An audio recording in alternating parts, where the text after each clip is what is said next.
Kenyataannya di dunia yang serba kompleks ini, imposter syndrome itu tidak hanya sekedar itu saja. Kalau cuma hanya menaikkan percaya diri, cari orang yang bisa mendukung, itu sudah bagus.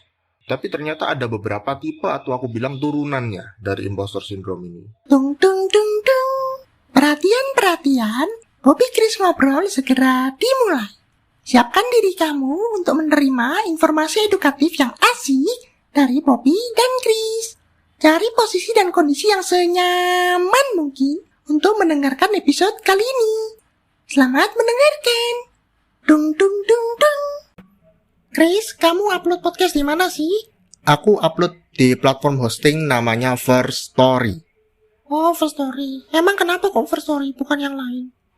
Karena satu, First Story itu bisa kamu pakai secara gratis. Jadi kamu nggak perlu keluar uang untuk buat podcast. Oh, keren ya. Terus apa lagi?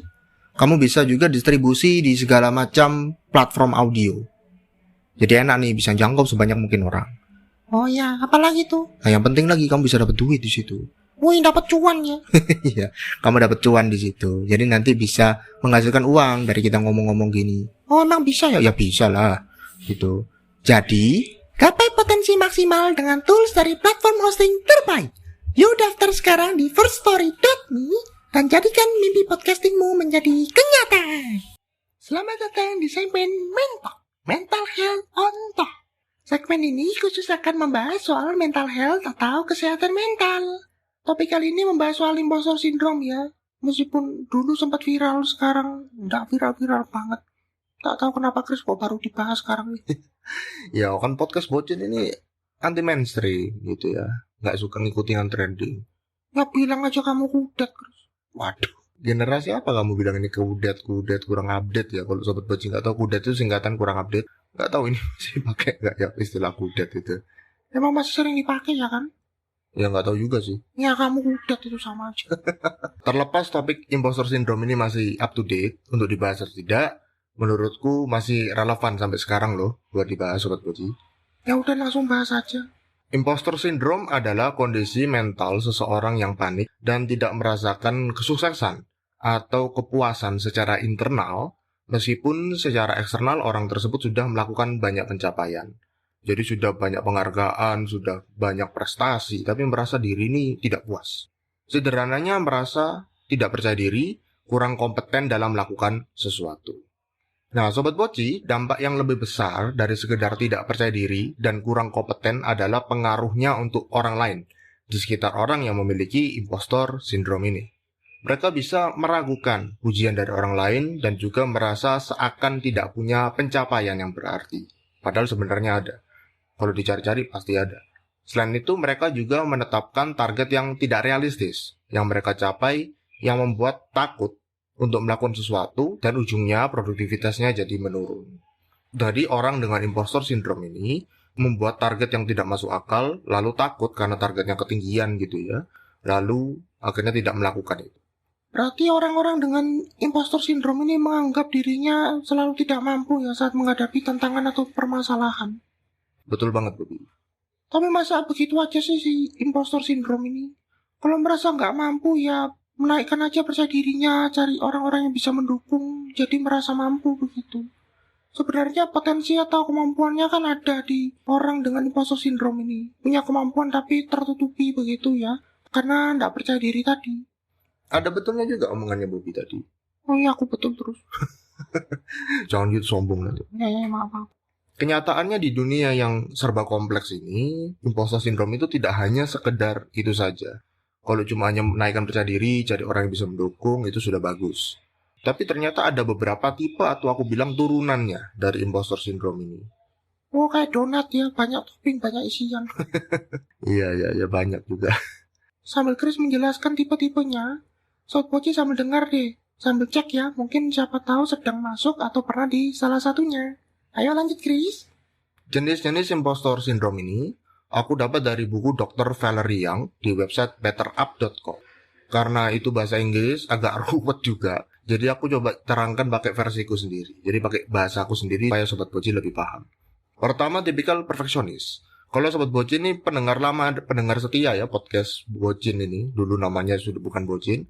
Itu sudah sering sekali aku singgung soal perfeksionisme ini episode awal-awal. Tipe perfeksionis ini selalu haus untuk menyelesaikan suatu pekerjaan atau menyelesaikan suatu tugas dan tidak pernah merasa cukup. Mereka selalu lagi dan ingin lagi. Kayak iklan Tenggo ya. Berapa lapis? 1 sen. Perfeksionis itu selalu minta lebih gitu. Terus. Mau lebih baik, lebih banyak, lebih keren gitu. Jadi harus dikerjakan terus. Jadi standarnya itu kayak naik terus gitu. Dia nggak pernah turun gitu, nggak pernah cukup. Kedua tipe ABS, asal bapak senang.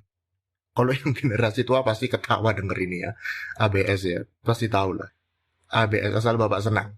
Mirip sama perfeksionis tadi, tapi orang dengan tipe ini suka mencapai atau menyelesaikan sesuatu agar dapat validasi atau penghargaan atau dapat pengakuan dari orang lain. Mereka selalu tidak pernah puas dengan pujian dan kata-kata manis dari orang lain, khususnya orang-orang yang memiliki posisi penting. Mungkin buat promosi, buat naik jabatan, gitu ya. Jadi pokoknya menyenangkan, pokoknya tujuannya mengerjakan sesuatu itu supaya dapat validasi orang lain, supaya diakui orang lain.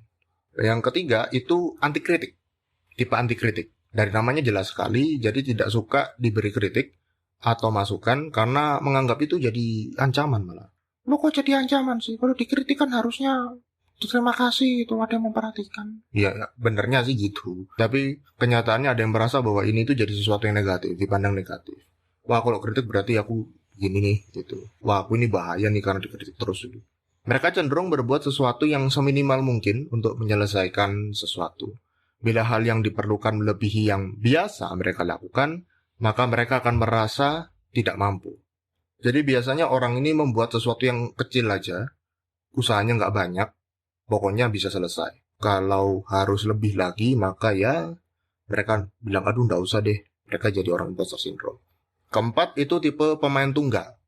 Ini mirip sama yang sebelumnya, tidak mau diberi kritik, tidak mau diberi masukan, juga tidak mau dibantu. Dan lebih mengenaskan lagi tidak mau minta bantuan kalau nggak bisa. Jadi mereka ini seolah-olah kalau mereka mau tanya, itu menunjukkan kesannya mereka tuh nggak bisa, nggak mampu, nggak kompeten. Jadi lebih baik semua disimpan sendiri. Tipe yang kelima, itu master. Orang-orang itu mengumpulkan informasi dan kemampuan selengkap mungkin, sedetail mungkin, sebelum mengerjakan sesuatu. Jadinya ya pekerjaannya menumpuk, ketunda begitu. Karena apa? Karena targetnya tinggi banget. Untuk menyelesaikan itu harus ada A, B, C, D, E, sampai Z, sampai berapa lah pokoknya gitu ya. Nah harus ngumpulin itu semua, lalu baru bisa dikerjakan, baru mulai kerjakan. Jadi pasti ya tidak terselesaikan. Karena menunggu semuanya komplit dulu, semuanya harus serba bagus dulu, semuanya harus serba komplit baru dikerjakan. Terakhir, tipe tukang cari alasan. Orang-orang ini selalu merasionalkan dan melogikakan segala sesuatu untuk menepis atau mengelak pujian dari orang lain dengan sesuatu yang bisa diterima oleh mereka. Jadi kalau misalnya dipuji, oh kamu baik ya, oh enggak lah biasa aja nih, kerjaan enggak terlalu gimana gitu. Enggak lah ini gampang kok ini, enggak usah puji sampai gitulah. Oh itu kan rendah hati tuh baik. Iya, tapi kan baik rendah hati memang betul itu, tapi beda tipis itu, beda secara alasan sebenarnya Bobby. Jadi kalau yang tipe tukang cari alasan tadi itu bukan rendah hati gitu ya. Bukan kayak wah merendah begitu, bukan. Tetapi dia itu merasa bahwa wah loh ini orang-orang berpikir ya secara negatifnya begitu ya. Kalau rendah hati kan ada unsurnya positif. Kalau ini negatif. Jadi tukang cari alasan ini selalu mendampik atau selalu memberikan alasan untuk mengelak pujian dari orang lain karena menganggap segala sesuatu itu negatif. Alah mungkin karena ini pekerjaan tidak terlalu susah lah jadi dikasihkan ke aku. Jadi pikiran selalu konotasi negatif. Berarti ya sudah tahu ya kira-kira ya Sobat Poci, banyak tipe ya, ada 6 tadi aku lihat ya. Ada perfeksionis, ada ABS itu. Lalu ada juga yang macam-macam lah ya, tadi sampai terakhir tukang cari alasan. Kira-kira Sobat Poci sudah tahu nggak ya? Pernah atau bahkan sekarang ini sedang berada di tipe yang mana? Sama ini Chris. Kenapa? Bisa nggak sih satu orang itu punya beberapa tipe gitu? Jadi nggak cuma satu aja. Mungkin 2, mungkin semua malah bakalan. Oh ya bisa dong. Karena pada dasarnya tuh bisa saling bersilangan gitu.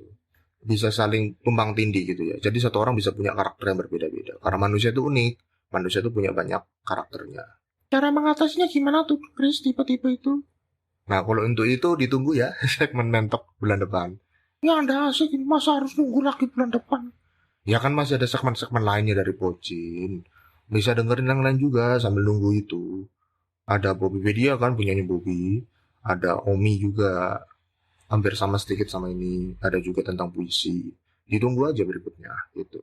Oh ya ya ya, jadi Sobat Poci sabar ya nunggunya. Sambil kita siapin konten-konten yang lain. Oh ya, itu ada challenge itu katanya di IG. Bukan katanya memang ada jalan sih. Oh iya, nah itu mau di-share lah itu, Chris. Sebenarnya challenge-nya itu sudah jalan di Instagram hampir seminggu. Tapi di sini itu belum di-share. Di podcast ini belum di-share secara official gitu ya. Jadi caranya cek aja di Instagram @bocin.pod.